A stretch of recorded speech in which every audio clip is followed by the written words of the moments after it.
wabarakatuh. Saya Fariska Alia Marfatin dari kelas 12 IKEM mendapat materi tentang masuknya Islam melalui teori Cina.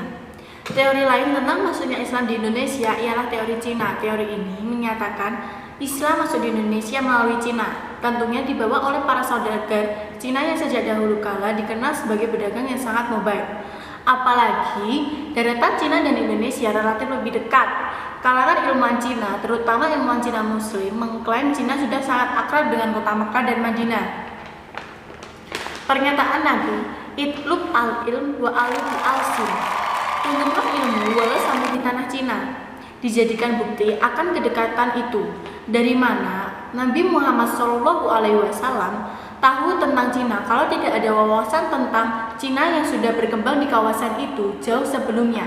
Kita tahu Cina adalah salah satu peradaban dunia yang tertua juga. Memang ada kontroversi tentang kota Sin dalam hadis di atas. Sejumlah ilmuwan India mengklaim yang dimaksud hadis itu bukan Cina yang amat jauh dari tanah Arab, tetapi kota Sindu atau Sin yang masuk dalam wilayah India. Menurut mereka, itu lebih masuk akal karena India dan Arab masih dapat ditempuh dengan darat. Lagi pula, hubungan dagang dan budaya antara Arab dan India terjalin sudah cukup lama. Namun, anggapan ini dibantah oleh kalangan ahli sejarah Timur Tengah karena peradaban Cina saat itu di bawah dinasti Shang. Sudah malah melintang di kawasan Timur Tengah, bahkan sejumlah keramik yang ditemukan termasuk keramik yang menempel di Masjid Nabi juga berasal dari Cina. Kertas dalam ukuran modern saat itu sudah mampu diproduksi di Cina sehingga salah satu barang dagang Cina di kawasan ini ialah kertas. Teori ini pernah diungkapkan juga oleh sejumlah ilmuwan kita di tanah air seperti Slamet Mulyono dan Sumanto Al-Qurtubi. Hanya saja disayangkan kenapa mereka tidak melanjutkan penelitiannya untuk lebih membuktikan asumsinya.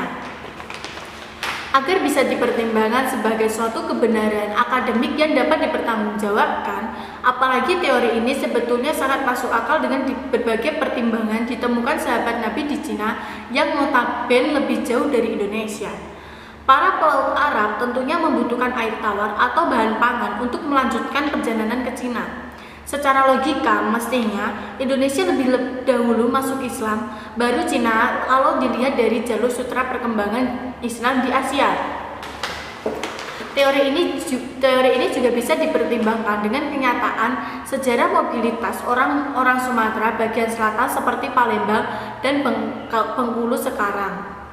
Bukti fisik biologis orang Sumatera bagian selatan memiliki kemiripan. Belum lagi persamaan budaya atau pengaruh budaya Cina di dalam tradisi kesenian Sumatera bagian selatan sangat kuat pengaruh Cinanya. Bukti histori yang dapat menguatkan hal ini adalah penyeberangan Cina Muslim ke Pulau Jawa seperti Kerajaan Demak pernah mempunyai keturunan darah Cina yaitu Raden Patah.